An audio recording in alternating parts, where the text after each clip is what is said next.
Hey guys, welcome to the first official video of my YouTube channel. I made a New Year's resolution that I'm going to start sewing more of my own clothes, so I thought for my first YouTube video I would do a little progress update and also show you guys what I've made in this past month of sewing. I love getting dressed up, I love shopping, they're both very therapeutic activities for me, but it's not always a great thing because it's also a large hole in my wallet.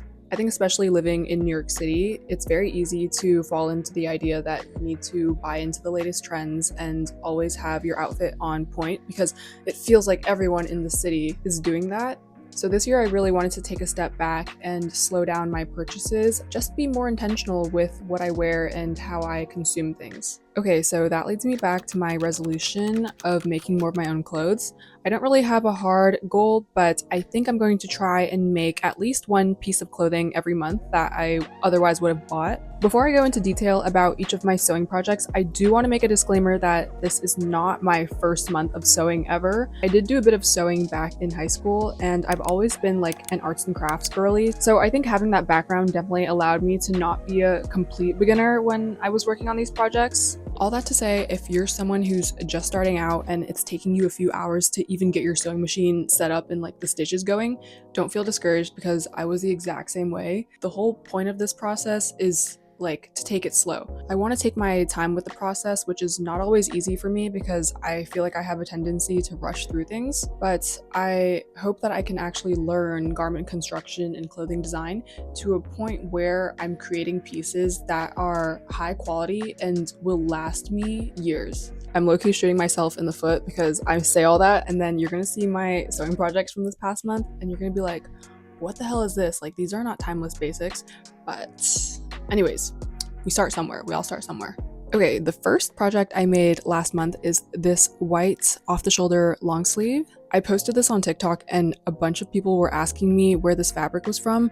I do not know because I got it for free from volunteering at FabScrap, so I really can't tell you. Like, I don't even know what the composition is. This piece was pretty easy because I just traced over a long sleeve that I already owned for the base of the pattern, and then I cut off like the top section of the long sleeve, and then I attached this large ruched rectangular panel for the off-the-shoulder fold-over part. Also, since this fabric was a knit material, I used a serger for a bunch of the hems, but obviously this is optional if you don't have a serger machine. And then for the bottom hem, I wanted to do like an asymmetrical vibe, so I just cut diagonally across there and I left it unhemmed. I'm very happy with how this long sleeve turned out. I actually ended up wearing it to my company's holiday party.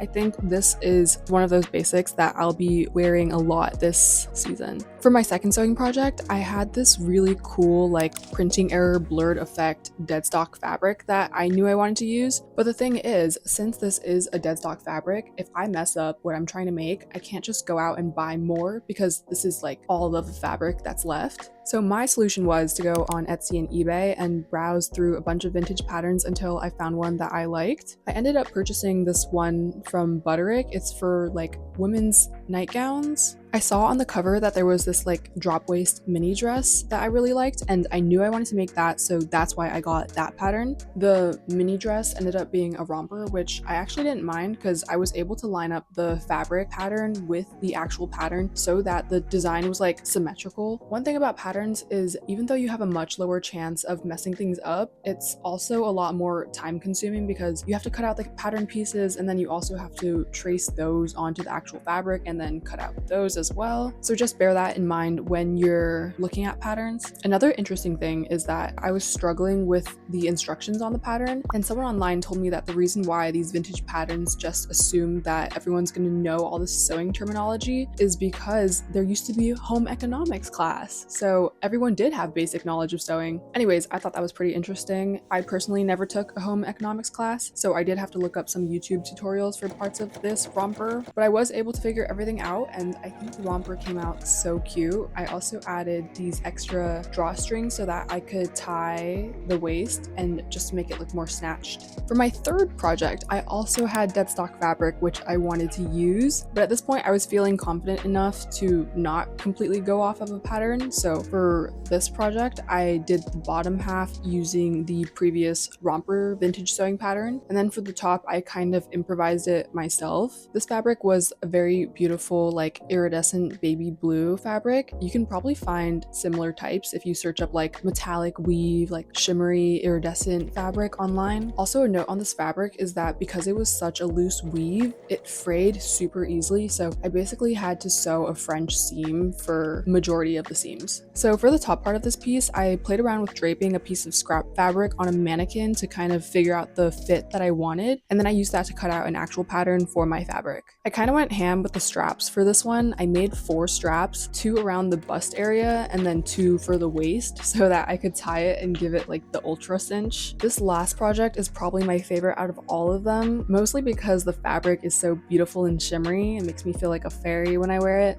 but also because it turned out a lot better than I expected. If you made it this far in the video, thank you so much for watching, and don't forget to like, comment, subscribe. Okay, but actually thank you for joining me, and I hope this has inspired you to maybe dust off your sewing machine and consider making your own clothes. I hope to try creating more long-form content on a regular basis, so feel free to let me know what you'd like to see more of in the comments, whether that be sewing projects or vlogs or just like lifestyle content.